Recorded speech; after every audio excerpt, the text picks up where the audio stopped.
Let's talk about Vegeta. Alright, so last time, I started the video by telling you guys how much I love Dragon Ball Z, how Dragon Ball Z is one of my favorite anime. But then, I proceeded to ridicule it for like 10 minutes straight. So today, I'm going to give Dragon Ball Z a little break from all the ridicule and talk about something they did right, mostly.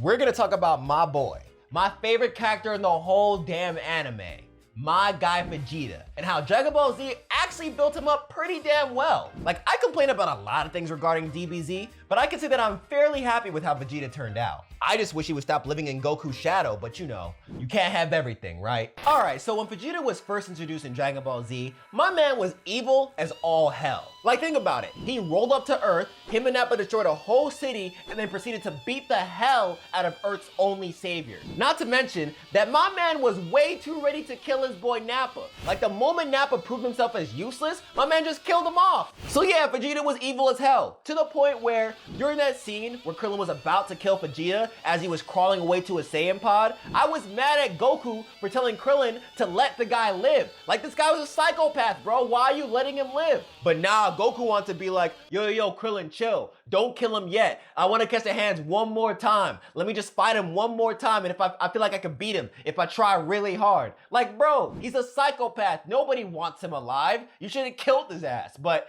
I'm happy they didn't kill him. And you're gonna see why as I continue to talk about Vegeta's growth within Dragon Ball Z. So we get into the Namekian Saga, right? I don't really see much of a change with Vegeta. He's still an asshole, but I would still say this is one of Vegeta's best arcs. Why? Because my man plotted a whole coup against Frieza. Vegeta literally rolled up to Namek, was like, yo, honestly, bro, fuck that nigga Frieza. I'ma get these Dragon Balls, get my immortality, go Super Saiyan, and fuck that nigga up. He didn't really say that, but he might as well have. And he stayed true to his promise. My man claimed so many bodies in the Namekian Saga. Like, my man killed Kui, he killed Zarbon, killed Dodoria, killed Jace, killed Burter, I believe, killed Goldo. My man was out here trying to take all the bodies, son. My man was really out here doing this thing. But this is the most interesting part about the Namekian Saga. Well, sorry, two interesting things, right? The first one I would say is how he let go of his pride to team up with Gohan and Krillin because he realized that he couldn't fight all these guys by himself, even though he kind of did, but he realized that, like, I need help, I need backup. So yes, even though I'm evil, let me let go of my pride and team up with these Earthlings real quick, right? Still an asshole. I don't think it's made him good in any way. I think, honestly, watching the Namekian Saga, I was scared because I was like, yo, this guy Vegeta's getting mad strong, and once he's done with this whole Frieza nonsense, he's gonna go right back to Earth and kill Goku. And it's gonna be wild, and I'm not gonna know how to take it. But at the same time, I caught a glimpse of what it looked like if Vegeta was fighting for the good guy. And I was like, even though Vegeta is out here about to kill Goku the moment he's done with all this Frieza shit, kind of rooting for him because he's out here doing the most, and I love it. But the second most interesting part about the whole Namekian Saga regarding Vegeta was when Vegeta was about to die. You guys remember that speech when Goku came and then Frieza was talking all of his shit, and then Vegeta was like, yo, Goku, like, Frieza killed our whole Saiyan race. I believe you're the Super Saiyan. You gotta fight and avenge our Saiyan race, blah, blah, blah. All that stuff, I was like, all right, still not completely a good guy, but I see you kind of shifting, right? You're not there yet, but the fact that you're letting Goku handle this without, like, fighting back and actually acknowledging his strength and saying, hey, you could do this because I think you're the legendary Super Saiyan, was a big hit. That must have really hit Vegeta's pride. At the same time, I was like, all right, a little bit of growth there because you're acknowledging Goku and you're allowing him to take on this task of killing Frieza even though you know you wanted to. Kudos to you, Vegeta. That's good. I see you doing your thing, right? Enter the Android Saga, right? Where I would say we saw a lot of growth of Vegeta, but then the saga also ended with him, like, kind of falling off, but we'll get to that, right? Coolest thing Vegeta did in the beginning of the Android Saga. Learned Super Saiyan by himself. My man saw Trunks go Super Saiyan. He knew that Goku could go Super Saiyan and was like, nah, I'm not having that. If everybody out here going Super Saiyan, I could go Super Saiyan too. Went to a secluded place and just trained till he managed to learn Super Saiyan, came back down to Earth, fought Android 19, and said the coolest line ever. My man looked at the robot and was like, yo, do androids ever experience fear? And blasted him. I was like, yo, please draft Vegeta onto the Z Warrior squad. Put him onto the team. My man is fire, bro. He's such a badass. Right when Goku was having his heart attack and let us all down, because I was just kind of like, wait, you're a Saiyan. Saiyans can still have heart attacks? Like, I thought you guys were like immune to that shit. I thought you guys can only get killed by like getting killed, but cool, whatever. But yes, right as Goku was having his little heart attack thing, right as Goku was completely out of commission, Vegeta came in,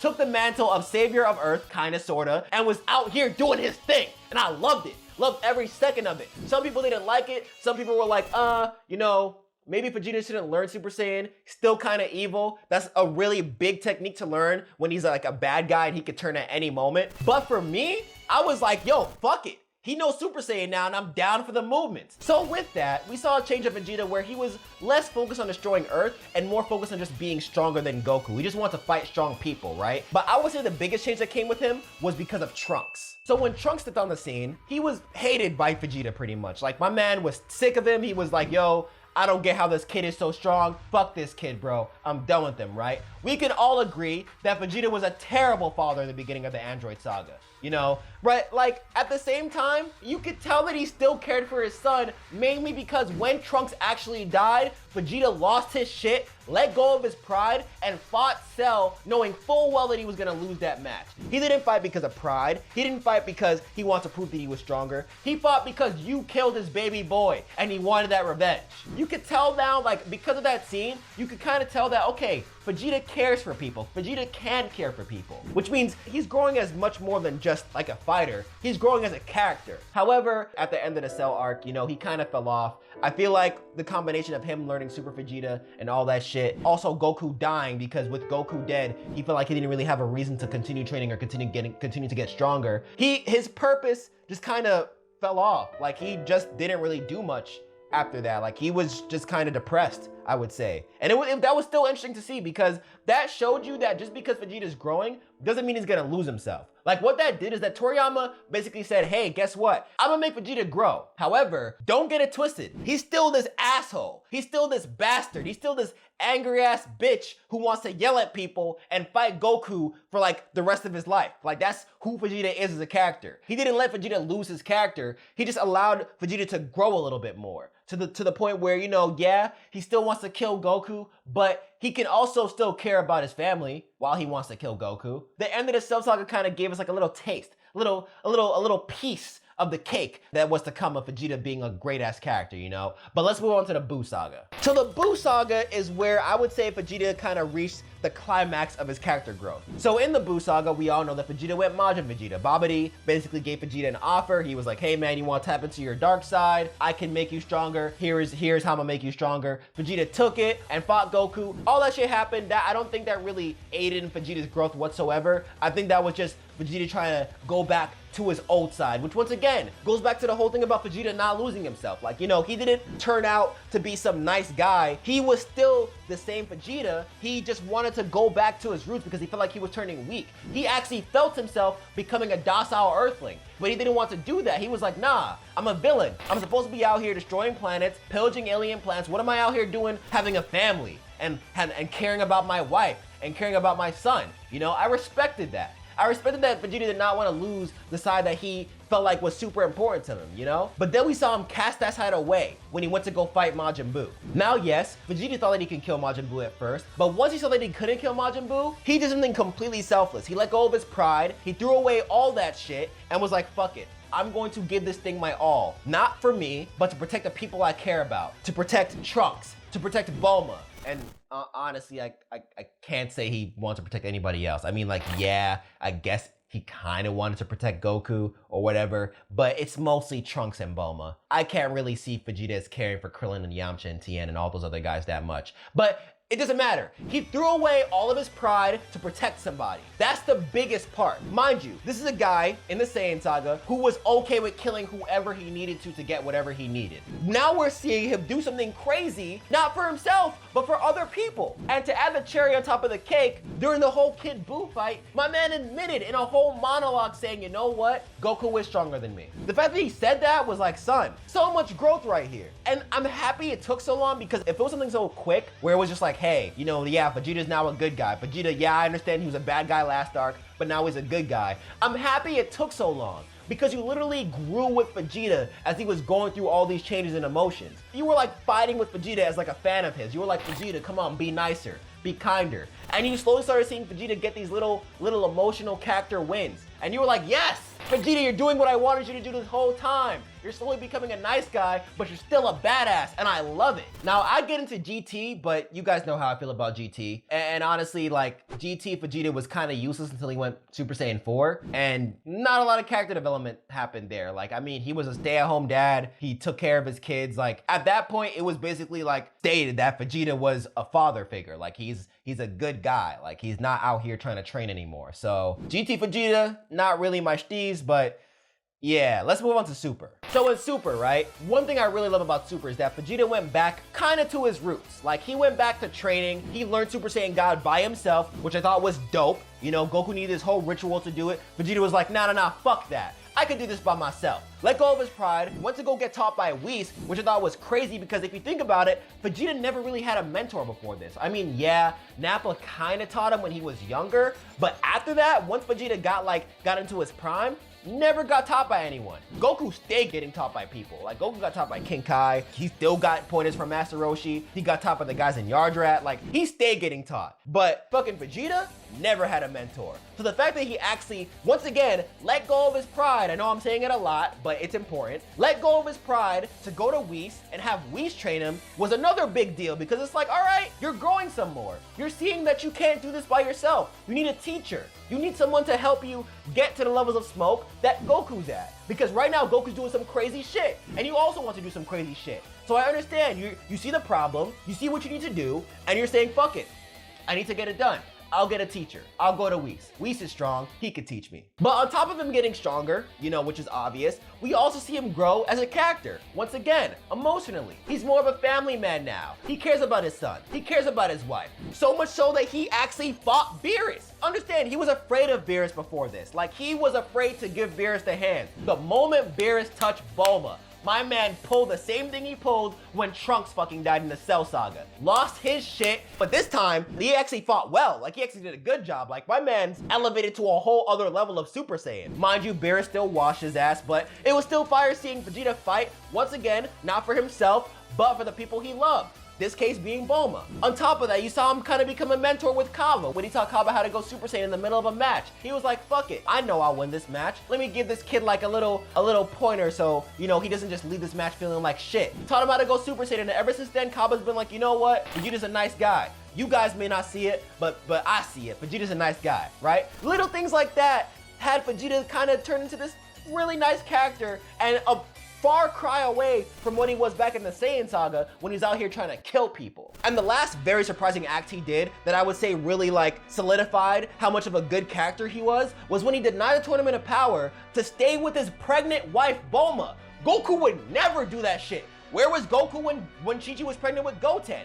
Fucking dead. Like, it's not really his fault. Like, you know, he sacrificed himself because Cell was trying to blow up. But he was still dead. But Vegeta was there, taking care of his wife. My man was throwing away a fight, and Goku didn't understand. He was like, why are you? I thought you liked fighting. But Vegeta was like, no. My wife is pregnant. Understand, I care about my family now. This whole fight shit, our grudge will never be above my family. And I was like, yo, you're a family man. You care about your family. This is all I wanted. I know you truly care about Bulma and Trunks. I just wanted you to show it. And he showed it to us in that little scene right there. But then he went to the Tournament of Power and grew even more, grew way more. He broke his limits out of a promise he made with Kaba, and also to once again protect the people he cares about. Went Super Saiyan Royal Blue or whatever and took out Toppo. My man did some crazy shit in the Tournament of Power. My man did some crazy shit in all of Super. My man grew so much. He grew as a character and grew as a fighter.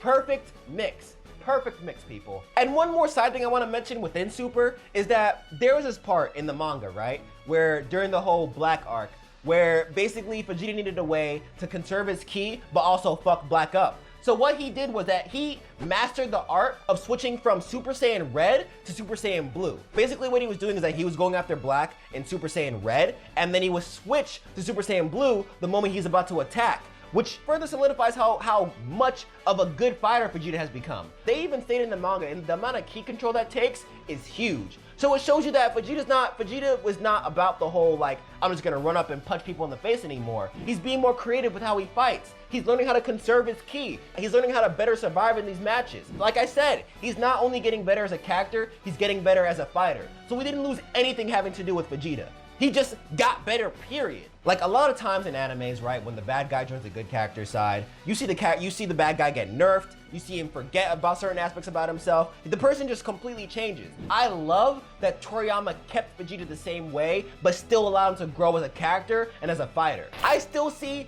little bits and pieces of old school Vegeta in this new Vegeta, but this new Vegeta is just so much better. I love new Vegeta and I love watching him grow from being the sociopathic midget that he was back in the Saiyan Saga to this little bit gentler, you know, kinder character that's out here still giving people the hands.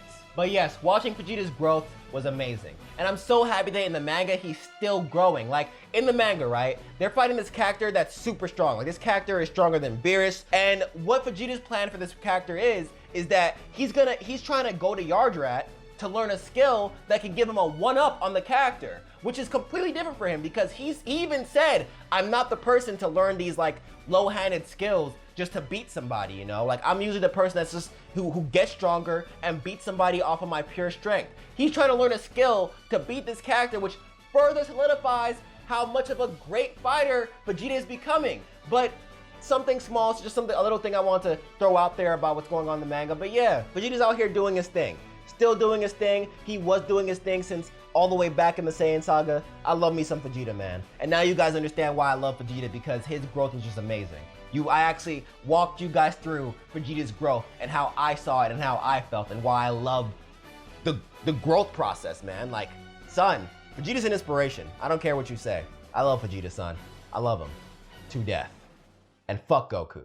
Well, that is it for this video, guys. I hope you guys enjoyed it. If you did enjoy it, don't forget to like, share, comment, and subscribe if you have not already. And also, hit that bell notification button, because if you don't, you will never be notified when I upload a new video. And whenever I do, you're gonna be like, yo, where's the new videos at, don't you? And I'm gonna be like, yo, it's right there. Just hit the bell and stay notified so that you can always know about my videos and shit. Shout out to all my little patrons that make videos like this possible with their very kind donations. And if you are not already a patron but would like to become one, go to my Patreon page in the description below and find out how you can support the channel for as little as $1 a month, fam. And as you guys know, we have shirts available. They're also in the description below, so you can check those out and buy one if you want one. And if you cannot afford to become a patron or buy a shirt, then please know that liking, sharing, commenting, subscribing, all that stuff still helps the channel a lot, and it means a lot to me. So yeah, doing that is still very helpful and it's free. So yeah. With that being said, I am off this. So as usual, be easy, stay lit, and take care.